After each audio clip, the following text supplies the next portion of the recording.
La première chose que mon père a dite après que l'avocat a fini de lire le testament a été: Maintenant, tu comprends enfin ta place. Je peux encore entendre le tintement des glaçons dans son verre quand il l'a dit. Nous nous tenions dans le salon du manoir de mon grand-père, cette même pièce où des secrétaires à la marine, des sénateurs et des officiers décorés avaient autrefois serré la main de l'amiral Thomas Whittaker. Le soleil de fin d'après-midi se déversait sur le tapis persan, illuminant les murs en bois poli et les portraits d'hommes en uniforme morts depuis longtemps. Ma mère se tenait près de la cheminée en marbre, les bras croisés, affichant déjà cette expression qu'elle prenait chaque fois qu'elle pensait avoir gagné. Et moi, j'étais là, toujours vêtue de mon uniforme de service bleu marine avec lequel j'étais rentrée de Quantico, tenant ma casquette d'une main, comme si j'étais une visiteuse plutôt qu'un membre de la famille. Puis ma mère m'a regardée dans les yeux et a dit: Tu vas devoir faire tes valises ce soir.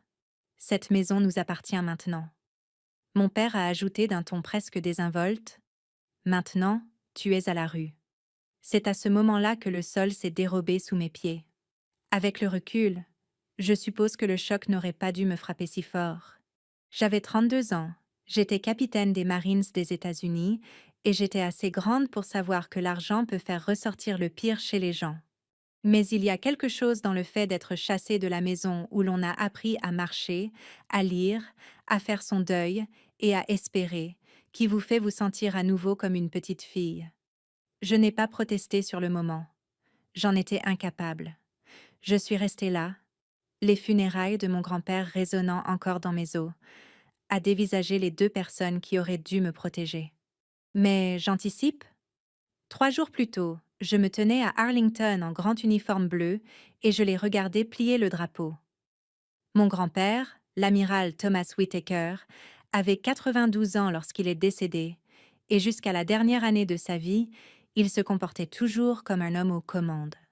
Il avait servi en Corée en tant que jeune officier, puis au Vietnam, et avait passé le reste de sa carrière à gravir les échelons avec cette discipline à l'ancienne, que les hommes de sa génération semblaient porter aussi naturellement que leur propre peau. Il n'était pas un homme chaleureux en public. La plupart des gens se souvenaient de sa voix nette, de son dos droit, de la façon dont il pouvait faire taire une salle entière sans même hausser le ton. Mais à la maison, avec moi, il était différent. Il m'a appris à faire un nœud plat avant même que je sache faire du vélo. Il m'a appris à vérifier le niveau d'huile d'une voiture, à serrer la main correctement, à regarder les gens dans les yeux lorsqu'ils parlaient. Le samedi matin, il préparait des crêpes dans une poêle en fonte et me laissait noyer les miennes sous le sirop, pendant qu'il buvait du café noir en lisant le journal. Quand j'avais 10 ans, et que je rentrais à la maison en pleurant parce que des filles à l'école disaient que j'étais trop sérieuse et trop maladroite, il m'asseyait à la table du petit déjeuner et me disait: La force de caractère semble souvent solitaire avant de paraître admirable. Cette phrase m'est restée. Mes parents, en revanche, traversaient la vie comme des invités permanents attendant d'être servis. Mon père avait travaillé dans l'immobilier des années auparavant avec des résultats mitigés et aimait parler de grandes opportunités qui ne semblaient jamais se concrétiser. Ma mère faisait partie de comités de bienfaisance, principalement pour les déjeuners et les séances photos. Ils aimaient le nom de l'amiral, son statut, les invitations qui découlèrent de leur position de fils et de belle-fille, mais ils n'aimaient ni la discipline qui l'accompagnait, ni ses exigences morales. Quand j'étais jeune, ils me laissaient au manoir pendant des semaines entières, sous prétexte que grand-père appréciait ma compagnie. La vérité, c'est qu'il m'a bien plus élevée qu'ils ne l'ont jamais fait. C'est pour cela que j'ai rejoint les Marines. Les gens supposent souvent que les filles suivent la tradition militaire familiale par obligation. Pour moi, c'était plus simple. Le service était le seul langage honnête que j'ai jamais connu. Mon grand-père ne m'a jamais poussé à porter l'uniforme. En fait, quand je lui ai dit que je voulais postuler à l'école des élèves officiers, il a simplement hoché la tête et m'a demandé: Le veux-tu assez pour en souffrir? Quand j'ai répondu oui, il a répliqué: Alors, mérite-le. Ce que j'ai fait. Au moment de sa mort, j'avais 2 déploiements derrière moi et un corps qui se réveillait engourdi les matins d'hiver. J'avais manqué des anniversaires, des Noëls et plus de mardis ordinaires que je ne pourrais en compter. Mes grands-pères comprenaient cette vie-là. Il ne s'est jamais plaint de mes absences. Il se contentait de m'écrire de courtes lettres de son écriture soignée qui se terminaient toujours par la même phrase: Tiens bon. Quand sa santé a définitivement décliné cet hiver-là, j'ai pris un congé et je suis rentrée en Virginie. Le manoir trônait au bord de l'eau à l'extérieur de Norfolk, fait de vieilles briques et de colonnes blanches, le genre d'endroit pour lequel les gens ralentissaient afin de l'admirer depuis la route. À l'intérieur, ça sentait l'encaustique au citron, les vieux livres et l'air marin venant de la baie. Même en soins palliatifs, grand-père insistait pour qu'on le conduise en fauteuil roulant jusqu'à la bibliothèque l'après-midi. Cette pièce était son véritable royaume. Des histoires navales, des cartes encadrées, des maquettes de bateaux et des fenêtres donnant sur l'eau gris-bleu. 2 jours avant sa mort, il m'a demandé de m'asseoir avec lui. « Tu es revenu » a-t-il dit. « Bien sûr que oui. » Il m'a observé un long moment. Son visage s'était creusé, mais ses yeux étaient toujours aussi vifs. Les gens se révèlent clairement lorsque la chaîne de l'encre cède. J'ai souri un peu, sans comprendre. On dirait l'une de tes leçons. C'en est une. Il a posé sa main sur la mienne. Lis tout attentivement, Amelia, surtout quand le chagrin rend tout le monde négligent. Ce furent presque les derniers mots cohérents qu'il m'ait jamais adressés. Aux funérailles, mes parents ont pleuré en public, accepté les condoléances et joué leur rôle à la perfection. Mon père arborait une expression héroïque qui ne lui appartenait pas. Ma mère portait la soie noire et le deuil comme des accessoires assortis. Les gens m'abordaient, de vieux officiers et leurs épouses, des voisins, et même un colonel des Marines à la retraite qui avait connu grand-père à Washington. Ils me disaient tous le même genre de choses. Ton grand-père était fier de toi. Il parlait constamment de toi. Il disait que tu avais la colonne vertébrale la plus solide de la famille. J'en étais reconnaissante, mais aussi épuisée. Le chagrin est lourd à porter à tout âge. Il s'installe derrière les côtes et transforme les tâches les plus simples en corvées. La lecture du testament a eu lieu l'après-midi suivant, dans un cabinet d'avocats du centre-ville de Norfolk. C'était un endroit calme et désuet, avec des murs lambrissés, des lampes en laiton et des certificats encadrés, jaunis par le temps. L'avocat, M. Callahan, s'occupait des affaires de mon grand-père depuis des années. Il avait 70 ans passés, les cheveux argentés, il était méticuleux et peu enclin au drame. Il a offert un café auquel aucun de nous n'a touché, a ouvert le dossier et a commencé. Mes parents recevaient le manoir. Ils recevaient la Tesla. Ils recevaient d'importants comptes d'investissement et des collections d'art. J'entendais les chiffres, mais ils me frôlaient étrangement, comme si j'étais sous l'eau. Quand il est arrivé à mon nom, il y a eu une pause. Puis une brève disposition, si courte qu'elle semblait à peine réelle. Un legs personnel, quelques lettres, une vitrine d'exposition militaire de la marine, la montre de mon grand-père. C'était tout. Ma mère a expiré doucement, satisfaite. Mon père s'est adossé à sa chaise comme un homme dont la chance venait enfin de tourner. J'ai senti la chaleur monter à mon visage, pas encore de la colère, mais de l'incrédulité. Non pas parce que je voulais son argent. Je n'avais pas passé ma vie d'adulte à dépendre de la fortune familiale, mais parce que je le connaissais. Je le connaissais comme on connaît la météo au plus profond de ses eaux. Mon grand-père n'aurait jamais confondu héritage et amour, mais il ne m'aurait pas non plus laissé à la merci de mes parents.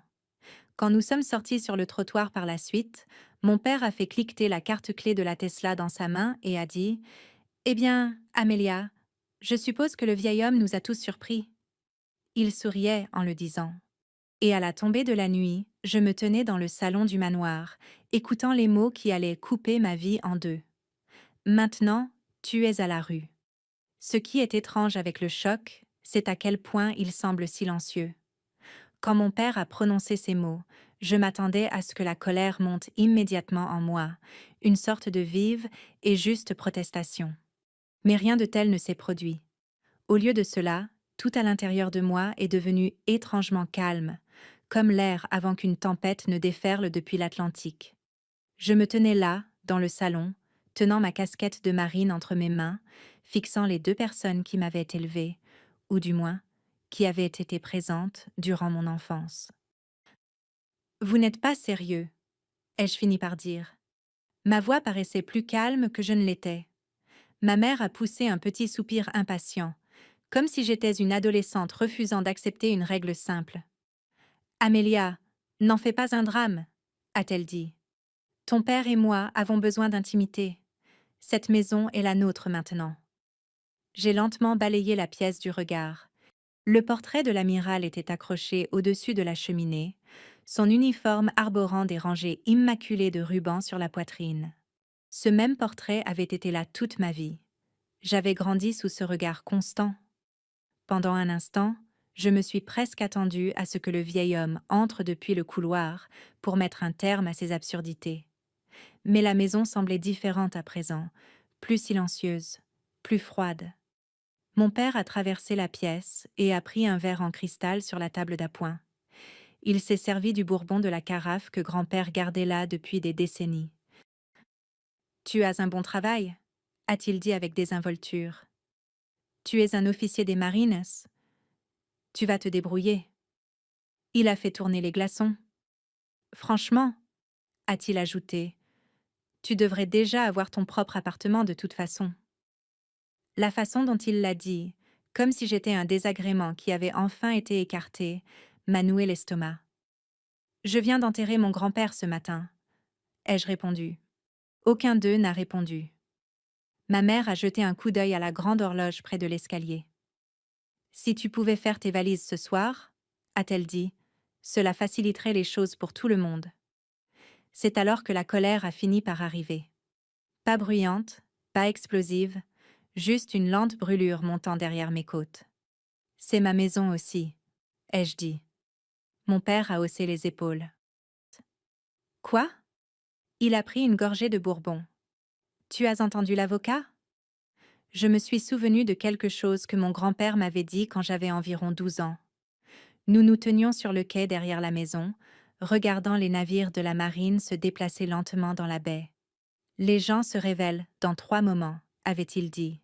La guerre, l'argent et l'héritage. Je n'avais pas complètement compris ce qu'il voulait dire à l'époque. Maintenant, si. Mon sac de sport était encore à l'étage, dans la chambre où je dormais depuis mon enfance. Je suis montée lentement, chaque marche de l'escalier grinçant sous mon poids. Le couloir était exactement le même. Des photos de famille bordèrent les murs. Ma photo de remise de diplôme du lycée. Une photo de grand-père et moi, debout à côté d'un destroyer quand j'avais 13 ans. Une autre de lui, épinglant mes premières barrettes d'officier des marines sur mon col. Je me suis attardée là plus longtemps que prévu. Cela avait été l'un des moments dont j'étais la plus fière dans ma vie, et dans la sienne. Quand j'ai atteint ma chambre, la fenêtre était encore légèrement ouverte, laissant entrer l'air frais et salé de la baie. Le lit était fait avec soin. Ma valise se trouvait là où je l'avais laissée après les funérailles. Pendant un moment, je suis restée plantée là. J'avais passé près de 20 ans de ma vie dans cette chambre, à étudier pour des examens, à écrire des lettres à mon grand-père pendant ma formation d'officier, à faire mes bagages avant des déploiements, à rentrer épuisée et brûlée par le soleil après des mois à l'étranger. Et maintenant, on me disait que je n'avais plus ma place ici. Je me suis assise sur le bord du lit et je me suis frotté le visage. Ce n'était pas la perte du manoir qui faisait mal. Honnêtement, je me moquais de la maison, de la Tesla ou de tout cet argent. Ce qui faisait mal, c'était la rapidité de la trahison. Moins de 24 heures après l'enterrement de grand-père, mes parents célébraient déjà leur héritage et m'effacèrent du tableau. Une telle froideur n'apparaît pas du jour au lendemain. Elle patientait probablement depuis des années. J'ai fait mes bagages lentement. D'abord les uniformes, puis les vêtements civils, puis quelques livres. Dans le tiroir du bureau, j'ai trouvé quelque chose que je n'avais pas vu depuis des années. Une petite boussole en laiton. Grand-père me l'avait donnée quand j'étais partie pour la formation d'officier. La gravure au dos disait « Tiens bon ». J'ai refermé ma main dessus. L'espace d'un instant, j'ai pensé à redescendre à grands pas et à dire à mes parents exactement ce que je pensais d'eux. Mais les Marines sont entraînés à contrôler leurs réactions. L'émotion améliore rarement une situation. Alors, j'ai fermé mon sac et je l'ai descendu. Mes parents étaient assis dans la cuisine quand je suis entrée. Mon père était passé à son deuxième verre. Ma mère faisait défiler l'écran de son téléphone. Déjà fini? A-t-elle demandé. Oui, bien. Mon père s'est levé et s'est dirigé vers la porte de derrière. Je vais t'aider avec les sacs. Une fraction de seconde, j'ai cru qu'il avait une intention bienveillante. Puis, il a ouvert la porte et est sorti. Apporte-les, a-t-il dit. Je l'ai suivi dans l'allée. L'air du soir sentait le sel et l'herbe mouillée. Le soleil déclinait sur l'eau derrière la maison. Ma voiture était garée près du garage. Avant que je puisse y mettre mon sac, mon père me l'a pris des mains et l'a jeté sur la chaussée, au bord du trottoir. Le deuxième sac a suivi. Puis, il est retourné vers la maison. Ça devrait aller, a-t-il dit. Ma mère est apparue dans l'embrasure de la porte. Oh, a-t-elle ajouté d'un ton désinvolte. Nous changeons les codes de sécurité ce soir. Et ils ont fermé la porte. Tout simplement. Je suis restée sur le trottoir pendant un long moment. Les lumières des porches des voisins clignotaient de l'autre côté de la rue. La corne de brume d'un bateau a retenti faiblement au loin dans la baie.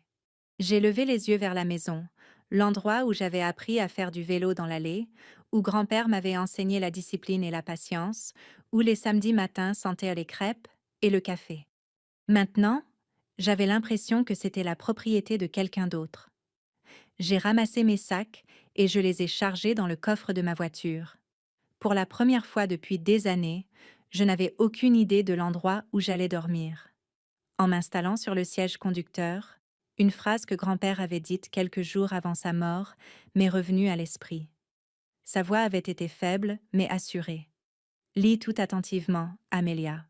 Sur le moment, je pensais qu'il parlait de la vie en général. Maintenant, je n'en étais plus si sûre. 2 jours plus tard, mon téléphone a sonné. C'était l'avocat, et la première chose qu'il a dite a été « Capitaine Whittaker, vos parents ont-ils lu l'intégralité du testament ?» L'appel est arrivé tôt, par un mardi matin grisâtre, alors que j'étais assise dans un petit restaurant près de Quantico. C'était le genre d'endroit qui était là depuis toujours. Des banquettes en vinyle, du café coulant à flot, et une serveuse qui appelait tout le monde avec familiarité. J'avais repris la route vers la base après avoir quitté Norfolk 2 jours plus tôt. J'avais passé la première nuit dans un modeste motel de bord de route, et la seconde dans la chambre d'amis d'un ami marine à la retraite, qui ne posait pas trop de questions. Mais ce matin-là, j'avais besoin de café. De vrai café. Le genre qui pèse lourd sur l'estomac et vous laisse le temps de réfléchir. Les fenêtres du restaurant donnaient sur un tronçon d'autoroute humide et une rangée d'arbres dénudés par l'hiver. Quelques hommes plus âgés étaient assis au comptoir, discutant des conditions de pêche sur le Potomac. L'un d'eux portait une casquette d'ancien combattant de la guerre de Corée. Je me souviens avoir remarqué ce détail pour une raison quelconque. Je venais de terminer ma deuxième tasse quand mon téléphone a vibré sur la table. L'écran affichait Callahan & Burke, cabinet d'avocats, Norfolk, Virginie. L'espace d'un instant, je l'ai simplement dévisagé. Monsieur Callahan n'était pas le genre d'avocat à appeler les gens de manière informelle. J'ai décroché. Capitaine Whittaker à l'appareil. Il y a eu une courte pause à l'autre bout de la ligne. Bonjour, Amelia, a retenti la voix familière de Monsieur Harold Callahan. Il semblait calme, mais il y avait quelque chose d'inhabituel dans son ton, presque amusé. Oui, monsieur, ai-je répondu. J'espère que je n'interromps rien d'important. Non, monsieur. Eh bien, a-t-il dit lentement, je voulais vous demander quelque chose d'assez précis. J'ai attendu. Vos parents ont-ils lu le testament en entier? La question m'a prise totalement au dépourvu. Je suppose que oui, ai-je dit. Monsieur Callahan a laissé échapper un petit souffle qui ressemblait curieusement à un petit rire. Eh bien, cela explique pas mal de choses. Je me suis redressée sur ma banquette. Je ne suis pas sûre de vous suivre, ai-je dit. Dites-moi, a-t-il poursuivi. Après la lecture, s'est-il passé quelque chose d'inhabituel? C'était une façon de le décrire. Ils m'ont mise à la porte de la maison, ai-je dit simplement. Il y a eu un silence pendant un moment. Puis M. Callahan a ri. Pas bruyamment, ni de manière moqueuse, mais de ce rire retenu qu'un homme d'expérience laisse échapper lorsqu'une pièce du puzzle s'emboîte soudainement. Eh bien, a-t-il fini par dire, voilà qui répond à ma question. Quelle question? S'ils ont pris la peine de tourner la page. J'ai froncé les sourcils. Tourner la page? Oui, a-t-il répondu. Le testament de l'amiral est un document assez détaillé. J'ai senti quelque chose bouger dans ma poitrine. Monsieur Callahan, ai-je dit prudemment, êtes-vous en train de me dire qu'il y a une suite? Oh, il y a bien plus qu'une suite. La serveuse est passée et a rempli ma tasse de café sans demander. Je l'ai à peine remarqué. Qu'est-ce que cela signifie exactement? Ai-je demandé. Monsieur Callahan a parlé plus lentement à présent, choisissant ses mots avec soin. Cela signifie, a-t-il dit, que la section que nous avons lue l'autre jour n'était que la première partie de la structure successorale. Je me suis penchée en avant. Vous êtes sérieux? Tout à fait. Un souvenir glacial m'a traversé l'esprit. Mon grand-père, assis dans sa bibliothèque quelques jours avant son décès. Sa main fine posée sur la mienne. Lis tout attentivement, Amelia. J'ai senti un petit frisson me parcourir le dos. Que se passe-t-il si quelqu'un ne lit pas le document en entier? Ai-je demandé. Eh bien, a dit M. Callahan avec douceur, cela dépend entièrement de leur comportement. Cette phrase m'a fait dresser les cheveux sur la tête. Quel comportement?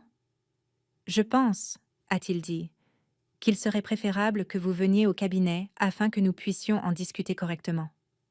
J'ai regardé la pluie rayer la vitre du restaurant. Il me faudrait environ 3 heures pour retourner à Norfolk. J'ai demandé « Quand pouvez-vous me recevoir ?» Je pars tout de suite. Bien, a-t-il répondu. Il y a eu une courte pause avant qu'il n'ajoute autre chose. Amelia, votre grand-père était un homme très réfléchi. Oui, monsieur, et il avait une compréhension remarquable de la nature humaine. Je le savais déjà.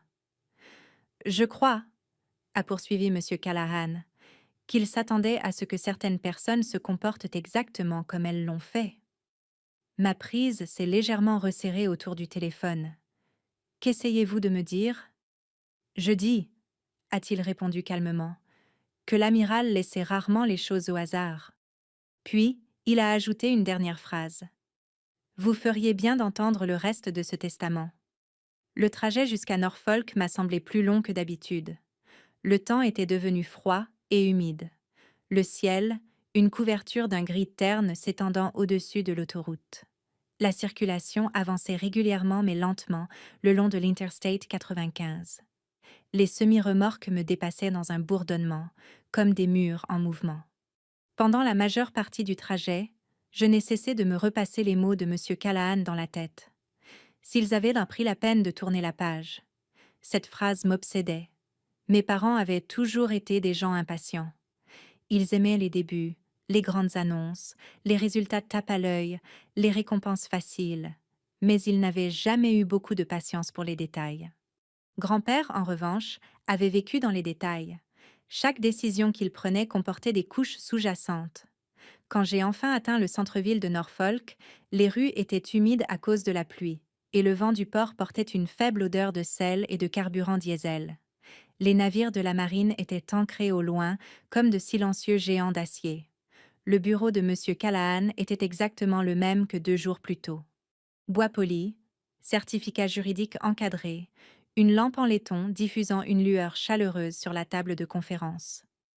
Il s'est levé à mon entrée. « Capitaine Whittaker », a-t-il dit avec un petit signe de tête. « Monsieur ». Je me suis assise en face de lui.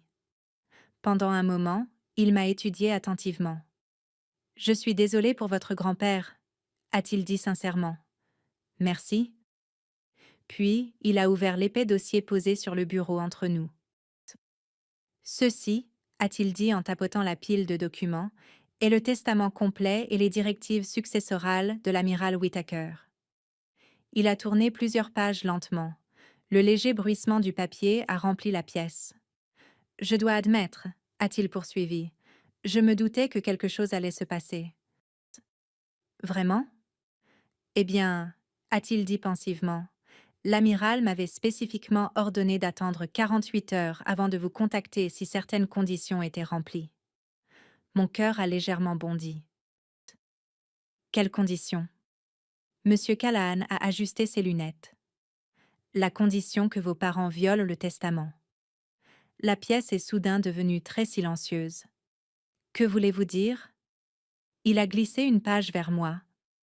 En haut, il y avait une section intitulée Clause de succession conditionnelle. Monsieur Callahan a croisé les mains. Vous voyez, Amelia, a-t-il dit doucement. Vos parents ont bel et bien hérité du manoir. Oui, mais uniquement sous des conditions très spécifiques. J'ai baissé les yeux vers le document. La signature de mon grand-père se trouvait au bas de la page, tracée d'une encre ferme et régulière. Monsieur Callahan a eu un faible sourire. Et d'après ce que vous m'avez dit au téléphone, a-t-il tapoté doucement le papier. Ils ont enfreint ces conditions en moins de 24 heures. Ma poitrine s'est serrée. Que se passe-t-il dans ce cas-là? Monsieur Callahan s'est adossé à son fauteuil. Eh bien, a-t-il dit calmement, c'est là que les choses deviennent intéressantes. Il a fait glisser le document sur le bureau poli vers moi. Le papier en lui-même n'avait rien d'extraordinaire. Juste du jargon juridique, des paragraphes denses, des clauses numérotées, le genre de texte que la plupart des gens survolent parce qu'ils supposent que le plus important a déjà été dit. Mes parents avaient manifestement fait exactement cela. J'ai relu le titre. Clause de succession conditionnelle. Pendant un instant, je n'ai pas parlé. La pièce était silencieuse, à l'exception du doux tic-tac d'une horloge quelque part derrière moi. Prenez votre temps, a dit M. Callahan. J'ai commencé à lire.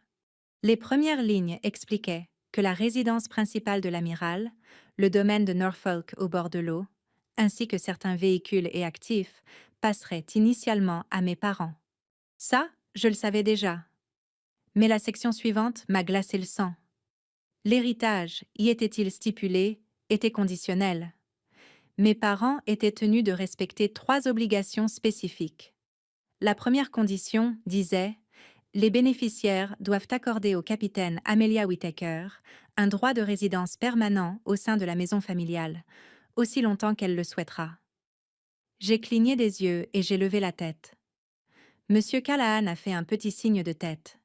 « Continuez à lire, a-t-il dit. La deuxième condition suivait immédiatement. Le capitaine Amelia Whittaker conservera une autorité partagée concernant la gestion et la préservation de la propriété. Autorité partagée. Pas invitée. Pas visiteuse. Autorité. J'ai senti mon rythme cardiaque s'accélérer. Puis j'ai lu la troisième condition. Les bénéficiaires doivent maintenir et soutenir la fondation de soutien aux anciens combattants de l'amiral Thomas Whittaker, telle que définie dans les directives de la succession. Cette fondation avait été la passion de mon grand-père dans les dernières années de sa vie.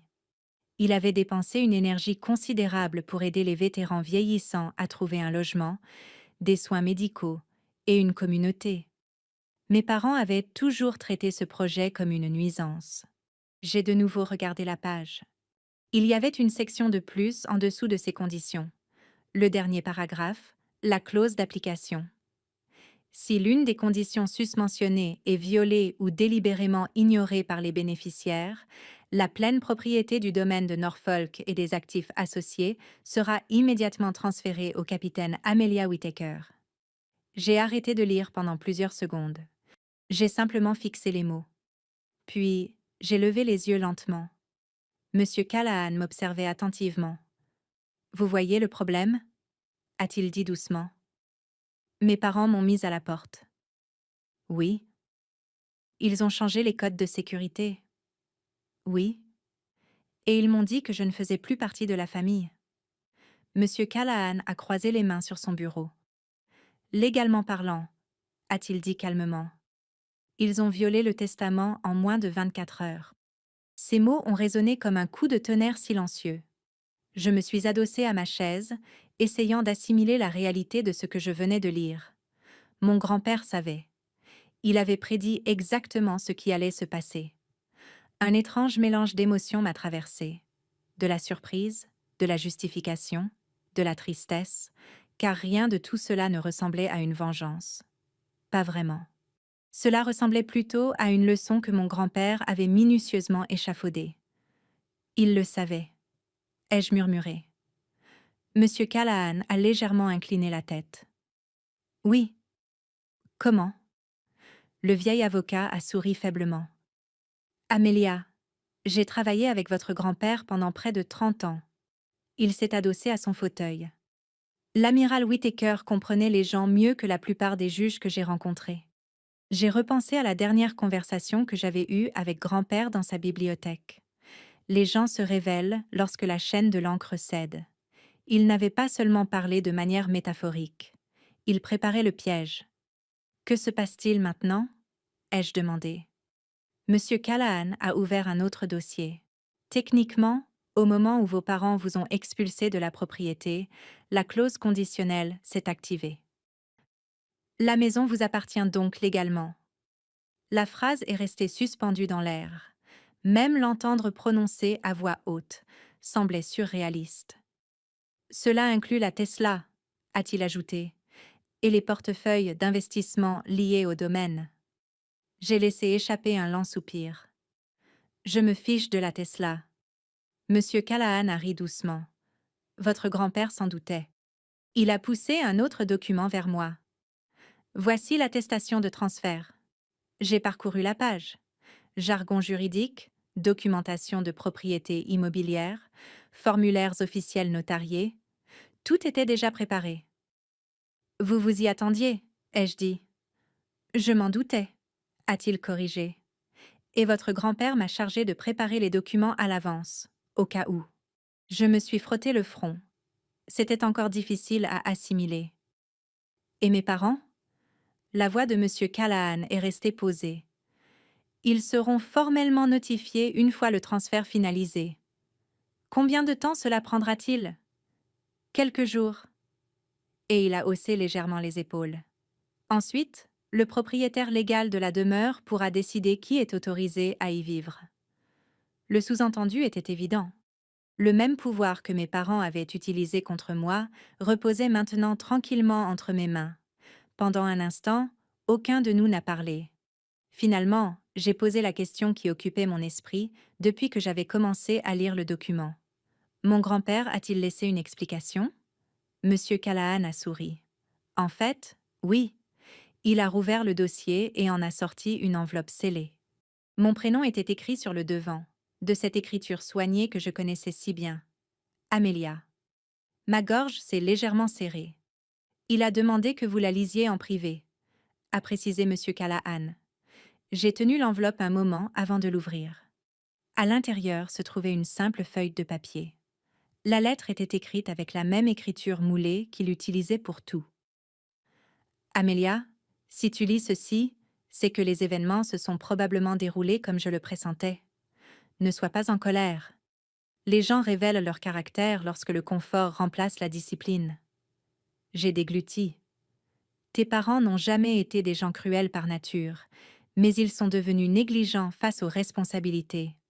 Cet arrangement n'a pas été conçu pour les punir. Il a été conçu pour te montrer en qui tu peux avoir confiance lorsque le vent tourne. Ma vue s'est légèrement brouillée en lisant la ligne suivante. Tu as toujours eu la boussole la plus solide de cette famille. Tiens bon. J'ai lentement baissé la lettre. La pièce me semblait très silencieuse. Monsieur Callahan étudiait mon expression, mais ne m'a pas interrompu. Finalement, j'ai levé les yeux. Donc, la maison est à moi. Oui. Et mes parents ne le savent pas encore. Pas encore. Un calme étrange s'est alors emparé de moi, ce genre de calme qui précède une décision majeure. J'ai soigneusement plié la lettre et je l'ai remise dans l'enveloppe. Monsieur Callahan. Oui. Je pense qu'il est temps que nous rendions visite à mes parents. L'avocat a eu un léger sourire. J'espérais que vous diriez cela. À l'extérieur, le vent venant du port s'était levé. Des nuages de tempête s'amoncelaient au-dessus de la baie. Et pour la première fois depuis l'enterrement de mon grand-père, j'ai senti que la situation allait peut-être s'inverser. 3 jours plus tard, j'ai conduit jusqu'au manoir. Le temps s'était dégagé pendant la nuit, et le ciel de Virginie s'étirait, vaste et bleu pâle, au-dessus de la baie de Chesapeake. La même route que j'avais empruntée des centaines de fois en grandissant semblait presque inhabituelle maintenant. Des maisons bordaient la rue paisible du front de mer, leurs quais s'avançant vers l'eau gris-vert comme de longs doigts de bois. Ma voiture a roulé lentement vers la fin de la route, en direction de la maison. Pendant un instant, j'ai songé à quel point il était étrange de retourner dans un endroit qui m'appartenait légalement, mais qui restait émotionnellement incertain. Une semaine plus tôt, on m'avait mise à la porte comme une étrangère. Maintenant, c'était moi qui détenais les documents. À côté de moi, sur le siège passager, se trouvait une pochette en cuir contenant plusieurs documents officiels frappés des sceaux du comté et de signatures. Transfert de propriété, activation de la succession, certification légale. Monsieur Callahan avait insisté pour que tout soit fait dans les règles. La justice fonctionne mieux, m'avait-il dit ce matin-là dans son bureau, lorsqu'elle arrive discrètement et clairement. J'avais apprécié cela. Il n'y avait rien de bruyant ou de théâtral dans ce qui allait se passer. C'était simplement la vérité qui rattrapait les gens. Lorsque je me suis engagée dans la longue allée, la première chose que j'ai remarquée, c'est la Tesla garée près de l'entrée principale. Mon père l'avait déplacée là comme un trophée. Le manoir lui-même semblait le même que d'habitude. Colonne blanche, large porche, haute fenêtre accrochant la lumière de l'après-midi. Mais quelque chose semblait différent à présent. C'était peut-être de savoir ce que mon grand-père avait discrètement arrangé en coulisses. Ou peut-être était-ce le calme qui survient lorsque l'on sait exactement où l'on se tient. Je me suis garée et je suis sortie de la voiture. Le vent a balayé la pelouse, apportant l'odeur familière de l'eau salée. L'espace d'un instant, je suis restée immobile à contempler la maison où j'avais passé la majeure partie de ma vie. Grand-père disait toujours, les bâtiments se souviennent des choses. Si c'était vrai, ces murs avaient été témoins d'une grande partie de l'histoire. Des dîners d'anniversaire, des disputes, des rires, et maintenant ceci. En montant les marches de l'entrée, je pouvais entendre des voix à l'intérieur, plus de 2. Mes parents recevaient. Cela ne m'a pas surprise. Ma mère n'avait jamais pu résister à un rassemblement social, surtout si elle pouvait y faire étalage de sa réussite. Par la grande fenêtre de devant, j'ai vu plusieurs silhouettes s'activer dans la salle à manger. Des verres en cristal reflétaient à la lumière du lustre. Quelqu'un a ri bruyamment. J'ai frappé à la porte. Un instant plus tard, la porte s'est ouverte. Ma mère se tenait là dans une robe bleu pâle, ses cheveux parfaitement coiffés, un verre de vin blanc à la main. Quand elle m'a vue, son sourire s'est évanoui. « Que fais-tu ici ?» J'ai soutenu son regard calmement. Je suis rentrée à la maison. Son expression s'est durcie. « Je t'avais dit… » « Oui, » ai-je dit doucement. « C'est vrai. » Derrière elle, plusieurs invités avaient remarqué la conversation et s'étaient tournés pour regarder. J'ai reconnu 2 d'entre eux, des voisins de la rue, et l'un des vieux amis de golf de mon père. Mon père est apparu dans le couloir derrière ma mère. Son visage s'est crispé lorsqu'il m'a vue. « Amelia », a-t-il dit sèchement, « ce n'est pas le moment. » « En fait, » ai-je répondu, « c'est exactement le moment. » Je suis entrée sans attendre la permission. La pièce est devenue silencieuse. Mon père s'est avancé, baissant la voix. « Tu dois partir avant que l'on ne fasse un scandale devant tout le monde. » J'ai ouvert lentement la pochette en cuir. Je ne pense pas que ce soit nécessaire. Mon père a baissé les yeux vers les documents que je tenais. « Qu'est-ce que c'est ?»« Des papiers. » Ma mère a croisé les bras. « Nous avons déjà réglé l'histoire du testament. »« Oui, » ai-je répondu. « Vous avez réglé la première page. » Cela a attiré leur attention. Mon père a froncé les sourcils. « De quoi parles-tu » J'ai sorti le premier document du dossier et je le lui ai tendu. Il l'a pris à contre-cœur. « Qu'est-ce que c'est que ça ?»« Un transfert de propriété. » Soudain, les mots dans la pièce ont semblé plus lourds. Il a parcouru la page rapidement. Puis, une deuxième fois. Le sang a déserté son visage. C'est impossible. Ma mère s'est penchée par-dessus son épaule. Qu'y a-t-il? Ses yeux ont balayé le document. Puis, elle m'a regardé avec acuité. Quel genre de tour est-ce là? Aucun tour, ai-je dit calmement. Juste le reste du testament. La voix de mon père s'est étranglée. Cette maison nous appartient. Plus maintenant. Ma mère a secoué la tête. Tu ne peux pas simplement débarquer ici avec de faux papiers. Ils sont certifiés, ai-je dit. Déposés au comté il y a 2 jours. Mon père a de nouveau regardé le document. Ses mains commençaient à trembler légèrement. Cet avocat ne ferait pas ça. Il l'a fait. J'ai sorti une autre page de la pochette. La clause de succession conditionnelle. Mon père a lu le titre à voix haute. Sa voix n'était qu'un murmure. Succession conditionnelle. Derrière nous, les invités étaient devenus complètement silencieux. L'un des voisins s'est raclé la gorge, gêné. Ma mère a arraché le papier des mains de mon père. Ses yeux ont parcouru rapidement le texte. J'ai observé le moment où elle a compris, la seconde exacte où elle a saisi. Son visage est devenu livide. Ça ne peut pas être exact, a-t-elle dit doucement. Ça l'est. Mon père a levé les yeux vers moi lentement. Tu es en train de dire… Oui. Au moment où vous m'avez jeté à la rue, ai-je dit, vous avez violé le testament. Le silence a envahi la pièce. Le seul bruit était le faible tic-tac de l'horloge du couloir. Les épaules de mon père se sont légèrement affaissées. Tu es sérieuse? Je le suis toujours. Il a regardé autour de la salle à manger, comme s'il cherchait une explication sur les visages de ses amis. Il n'y en avait aucune. Finalement, il a repris la parole. Alors, qu'est-ce qu'on fait maintenant? La question flottait dans l'air. Une semaine plus tôt, il avait dit la même chose lorsqu'il avait balancé mes sacs dans l'allée. Sauf que maintenant, les rôles étaient inversés.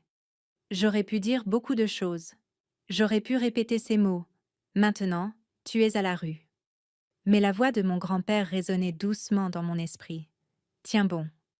Alors, à la place, j'ai dit autre chose. Je le déciderai bientôt. Et pour la première fois depuis la lecture du testament, mon père a eu l'air sincèrement effrayé. Après le départ des invités, la maison est devenue très silencieuse. Ce genre de silence a un poids.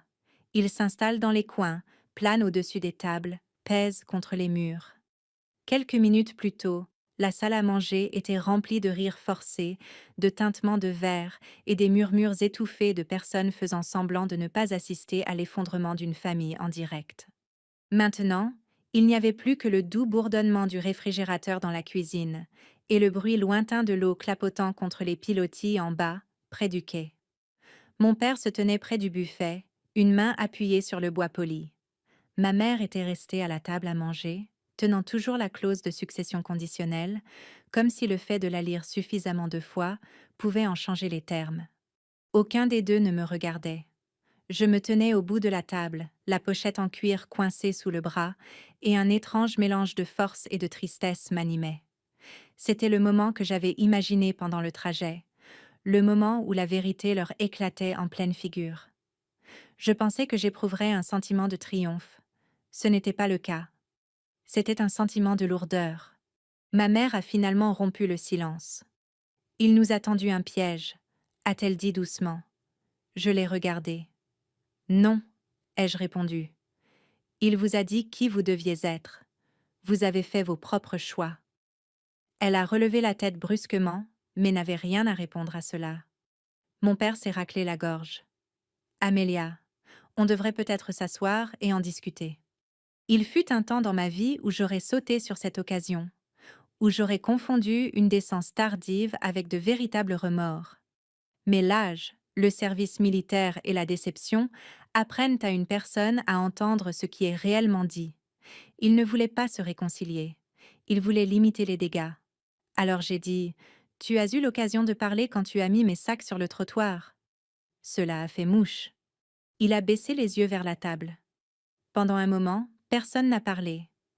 Puis je me suis retournée et j'ai quitté la salle à manger, traversé le couloir d'entrée, et je me suis dirigée vers la bibliothèque. Au moment où je suis entrée, j'ai senti ma gorge se serrer. La pièce sentait exactement comme toujours. Le vieux cuir, le bois poli, le papier et la faible trace de tabac à pipe qui s'attardait dans les étagères depuis des années. Même si grand-père avait arrêté de fumer il y a longtemps, la lampe à abat-jour vert trônait toujours sur la table de chevet à côté de son fauteuil. Une paire de lunettes de lecture reposait sur une biographie fermée de Chester Nimitz. Par les hautes fenêtres, la baie s'étendait dans l'obscurité grandissante, bleue argentée sous les dernières lueurs du soir. C'était la pièce où mon grand-père avait passé les dernières années de sa vie. La pièce où il m'avait appris le devoir, la discipline, et à ne pas confondre les sentiments avec la faiblesse. Il avait l'habitude de dire qu'une personne devrait avoir une pièce dans le monde où la vérité pouvait s'asseoir sans être dérangée. Pour lui, c'était celle-ci. Je me suis dirigée vers son bureau et j'ai posé légèrement mes doigts sur le bord usé du bois.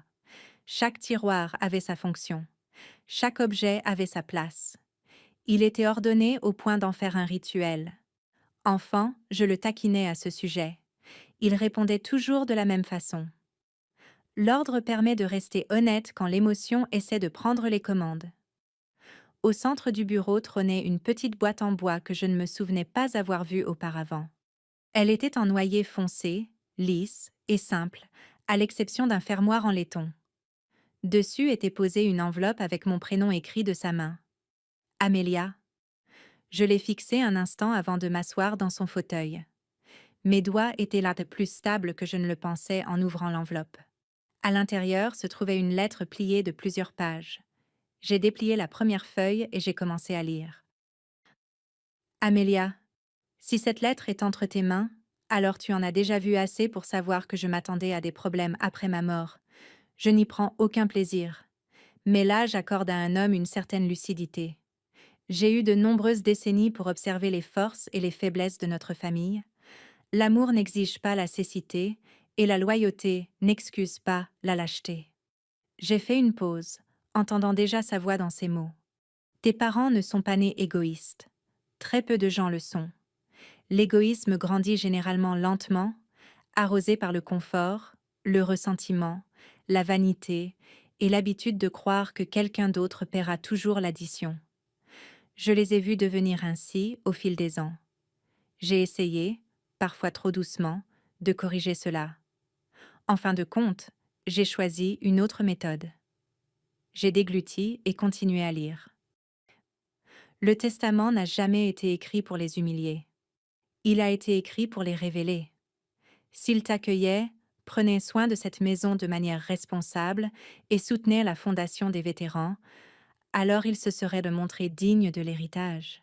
S'il te jetait à la porte, alors ils prouveraient le contraire. J'ai laissé la page s'abaisser légèrement. Les révéler. C'est exactement ce qu'il avait fait. J'ai continué ma lecture. Maintenant, je dois te dire quelque chose de plus important. Si le domaine t'est revenu en raison de leur échec, alors tu feras face à ta propre épreuve. C'est la plus difficile. Le pouvoir arrive souvent en portant le masque de la justice. Il te murmure que parce que tu as été lésé, tu es en droit de blesser en retour. Ne l'écoute pas trop vite. Je me suis adossée au fauteuil. Dehors, une mouette a poussé un cri quelque part au-dessus de l'eau. Tu as tout à fait le droit de les expulser de cette maison si tu le juges nécessaire. Mais avant d'agir, pose-toi une question. Quelle voie te permet de conserver ton intégrité? La vengeance peut apaiser un sentiment de blessure pendant un instant. La force de caractère est ce qui tient compagnie à une personne pour le reste de sa vie. Cette ligne m'a frappé plus durement que tout le reste. Parce que, jusqu'à ce moment-là, une partie de moi avait voulu qu'il ressente exactement ce qu'il m'avait fait ressentir. L'humiliation, l'impuissance, le choc glacial de réaliser qu'il n'y avait aucun endroit confortable où atterrir. J'avais voulu qu'ils se tiennent sur le trottoir, regardant en arrière la seule maison qui ait jamais compté pour eux. Et mon grand-père le savait. Bien sûr qu'il le savait. Je suis passée à la dernière page. Le véritable héritage que je te laisse n'est pas la maison, ni l'automobile, ni aucune somme d'argent. C'est l'opportunité de choisir différemment de ceux qui t'ont précédé. Si tu parviens à rendre justice sans cruauté, à maintenir des limites sans haine et à préserver ta dignité sans abandonner ta compassion, alors tu auras compris tout ce que j'ai jamais essayé de t'enseigner. Prends soin de la fondation des vétérans. Prends soin de la maison si tu la gardes. Et si un jour tes parents trouvent l'honnêteté de se repentir, laisse la porte juste assez entr'ouverte pour qu'ils puissent la franchir d'eux-mêmes. Tiens bon, grand-père. Pendant un long moment, je suis restée assise là, la lettre entre les mains. La pièce s'était assombrie autour de moi. La dernière lumière s'estompait aux fenêtres, et les contours des maquettes de bateaux sur les étagères s'étaient fondus dans l'ombre. J'ai senti les larmes monter alors, pas des larmes chaudes de colère, mais celles, plus douces, qui surviennent quand l'amour et le chagrin se manifestent ensemble. Il m'enseignait encore, même maintenant. On a frappé doucement à la porte de la bibliothèque. J'ai levé les yeux. C'était Monsieur Callahan. J'avais presque oublié qu'il était toujours dans la maison, parlant avec mes parents dans le hall d'entrée après le départ des invités. Il est entré prudemment, a fermé la porte derrière lui et a jeté un regard à mon visage. Je suppose qu'il vous a laissé une lettre. J'ai hoché la tête. Il m'a laissé un examen final, ai-je dit. Cela l'a fait sourire. Oui, a-t-il dit. Ça ressemble bien à l'amiral. J'ai plié les pages avec soin et je les ai replacées dans l'enveloppe. Je pourrais les mettre à la porte ce soir, ai-je dit doucement. Monsieur Callahan n'a pas répondu immédiatement. Il s'est approché de la fenêtre, a regardé vers la baie, puis s'est tourné vers moi. Oui, a-t-il dit. Vous le pourriez, mais ce n'est pas ce qu'il veut. Non, ai-je dit. Je ne crois pas que ce le soit. J'ai laissé échapper un long soupir et je me suis levée. Alors, je sais ce que je vais faire. Monsieur Callahan m'a observé un instant, puis a hoché lentement la tête. Et qu'allez-vous faire? J'ai baissé les yeux vers la lettre une fois de plus avant de répondre.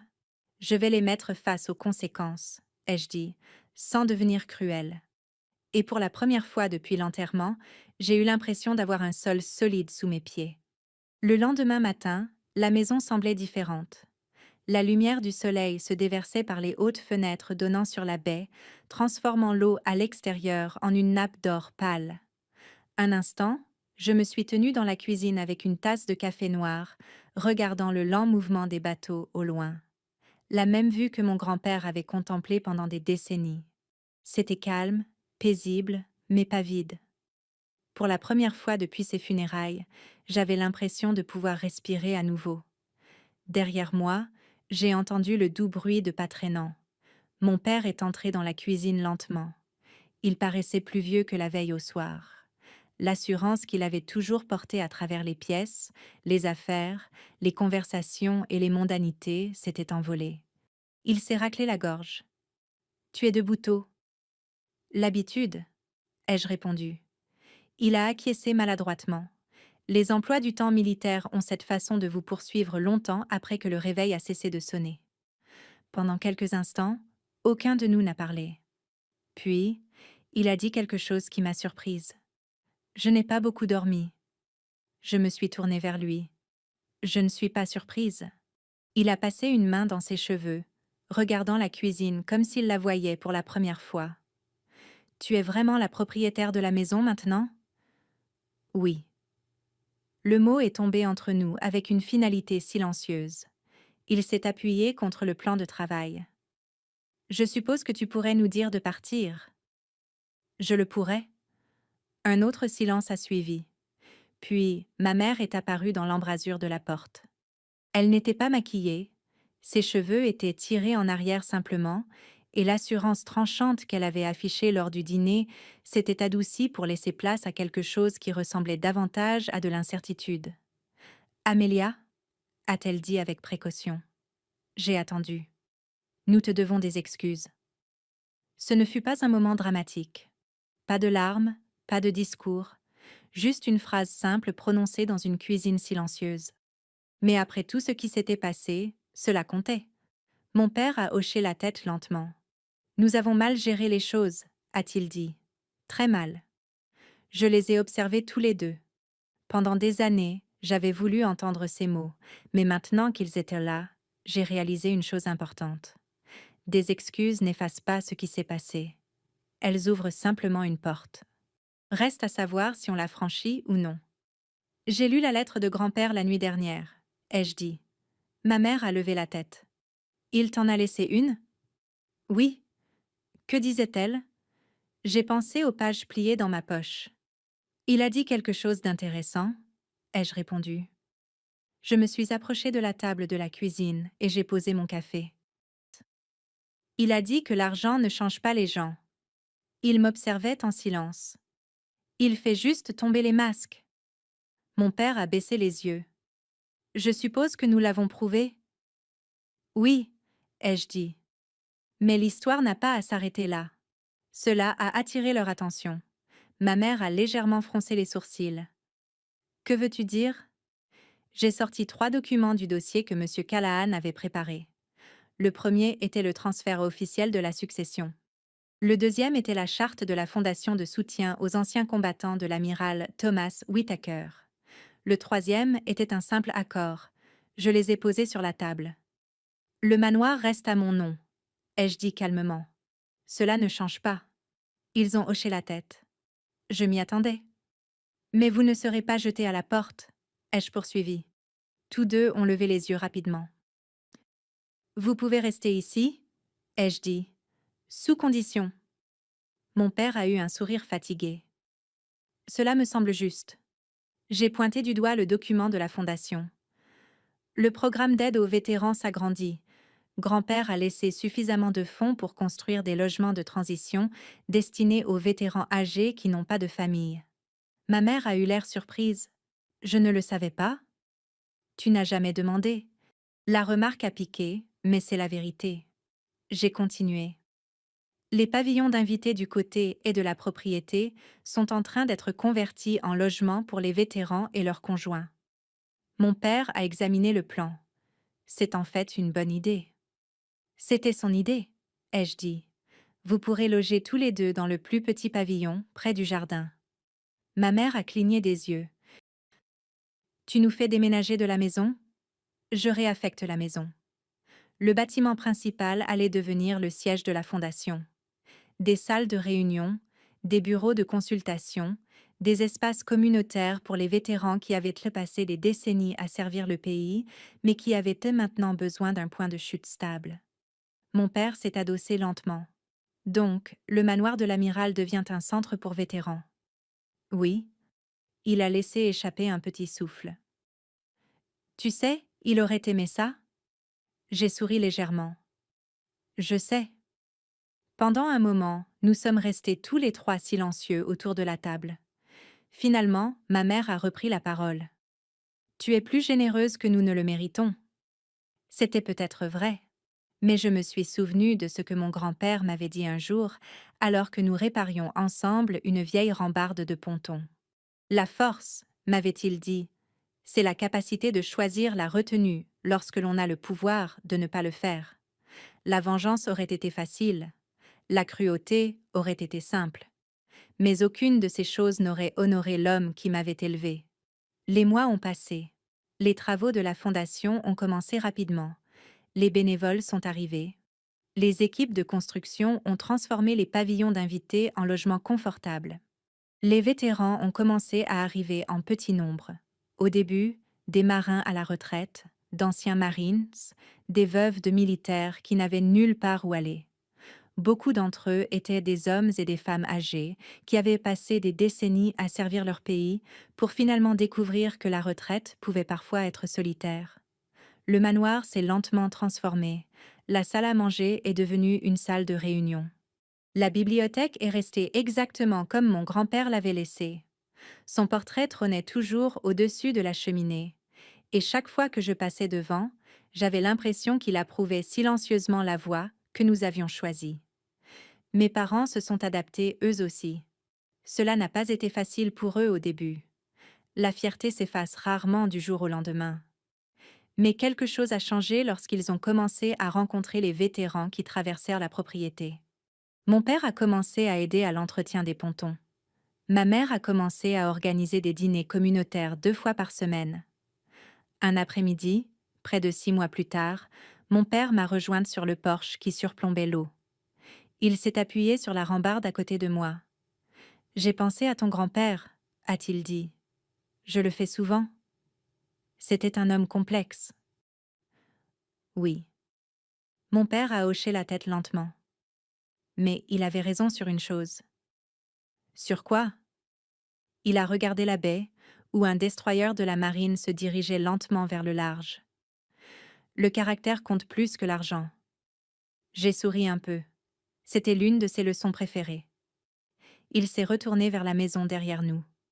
L'ancien manoir de l'amiral, désormais rempli de conversations, de mouvements et d'un but.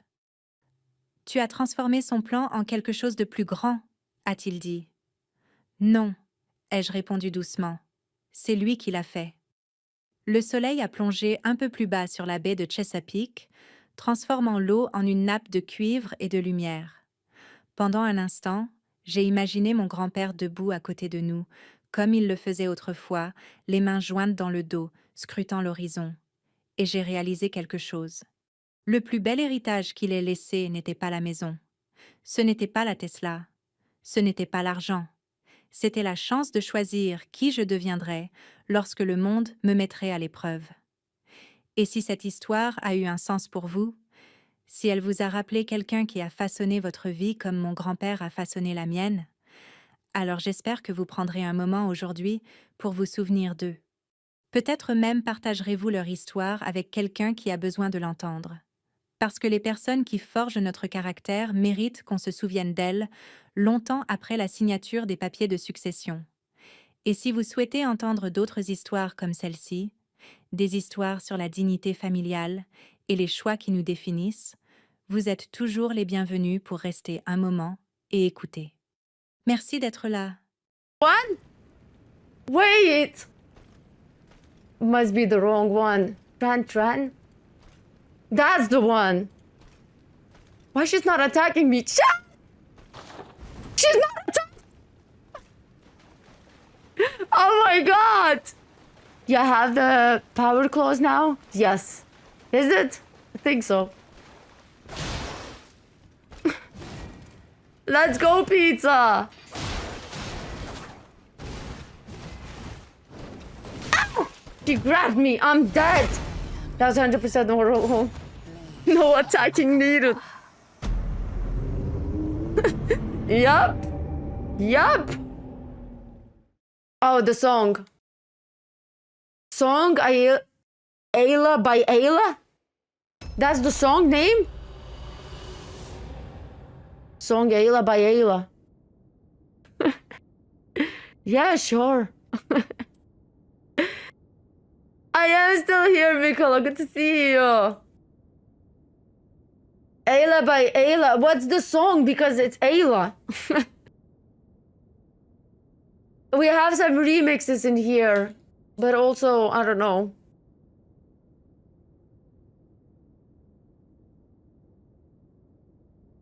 It's a party, it is. Toucher remix. Okay, nice. I'm gonna line that up and it's in the queue. Thank you for your contribution to the show. You guys are amazing. Boom. Boom big time.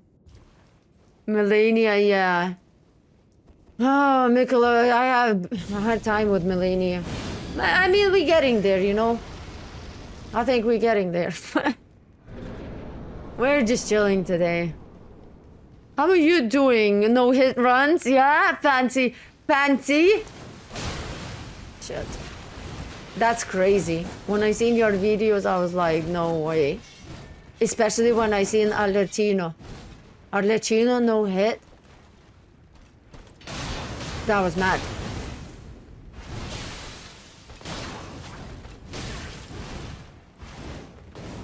Yeah, F you. The slide must be a... Yes, it is. It is, it is. Renata. Hey, Shanku, what's up? All good here? How are you doing? She got HP back! She's no chill, like, okay, I need to let her attack first. And the kick, and... okay. Yeah.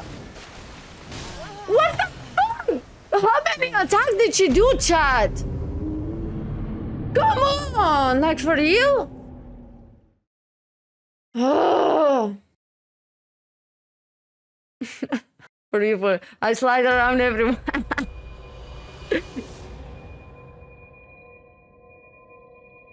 Horus Bear. Darkness. Oh, nice one, Rebel. Thank you so much for popping in. Thank you so much for the sunglasses. Dominic for the power of diamond. Thank you. Rebel, thank you so much. I hope you're gonna have a nice one. I just started Death Stranding 2, jaw dropping. Oh, wow. You're gonna see things that you probably don't expect to see, and I'm just glad you did. It's insane. Death Stranding 2 is it's just so good. Definitely in my top 3. Don't ask me to tell you my top 3. Please don't, because I'm very indecisive. Death Stranding 2 is so peak, Diggy says. Yeah, I agree. It's just so good.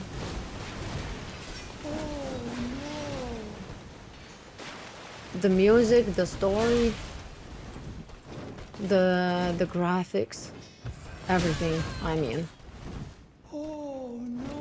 Diggy, is that the song? That's the song, right? Demon Souls? Don't even mention Demon Souls are just... Rebel with 63 GGs! Oh my god, Rebel! I didn't know you're still here. Thank you, Rebel. I really appreciate it. Thank you, you're kind soul. Oh, Emily, thank you so much for the GGs as well.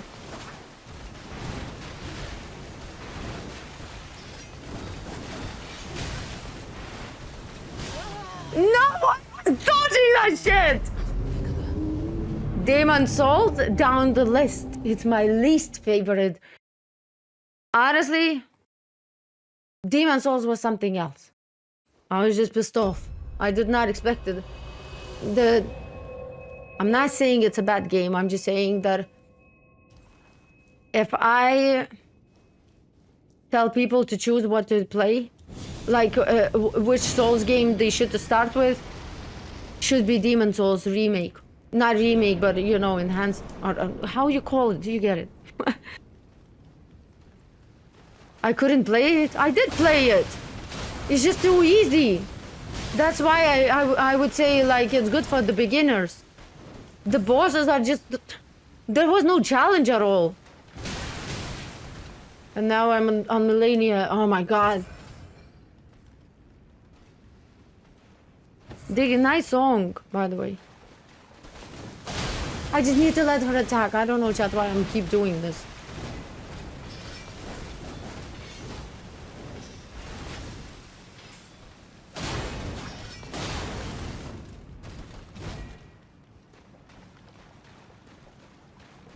Diggy just picked the longest song ever. Diggy, yes. Do you know how long the song is? 9 minutes 30 seconds. Diggy, you picked the longest that song. Are the clothes good? They are. You know, if you have like fire on them, yes, it's really good. And it's good for blood buildup, I think. It's just, I like because it's quick. She's gonna stop? When she's gonna stop? I'm dead.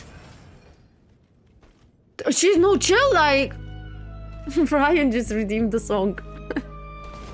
Ryan, you're gonna have to wait another... Wait, what is it? Just another 6 minutes. Okay, I need to chill. So when am I gonna be able to... Lord! Just kill me. Honestly, just kill me. 6 heals. Chat, I can't do this shit.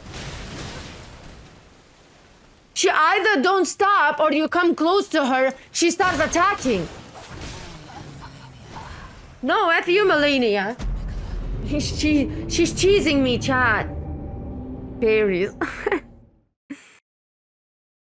Labas, Aivarai, tu kaip visada užpuolė, man atrodo, ant geriausios vietos.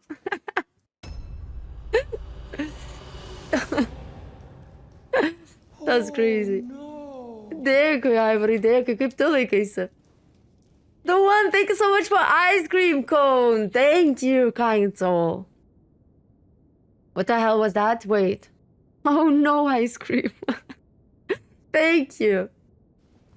I appreciate it. I appreciate it. Oh, Handy again with the bits. Handy, oh my god, thank you so much. I have my song ready. Diggs is not over. It's another 4 minutes. He picked 9-minute song, chat. Can you blame him? Diggs is so funny.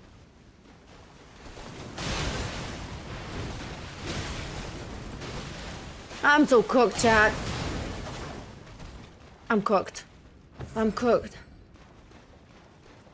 You're gonna have to wait, Ryan. I'm sorry. I'm sorry. Aš neblogai, iš tikrųjų, neblogai. Tik šiandien tokių nesklandumų buvo su programa, kur naudoju garsam mikrofoną ir panašiai. Tai labai daug streso buvo, bet dabar normaliai jau kažkaip apsipratau. Darkness, I'm going football practice. One cheeky song request for the chat. Recon Friday. You have to redeem just for like the rest of them. We still have Ryan in the queue as well. The boss is easy. Yeah, 100% easy. So easy.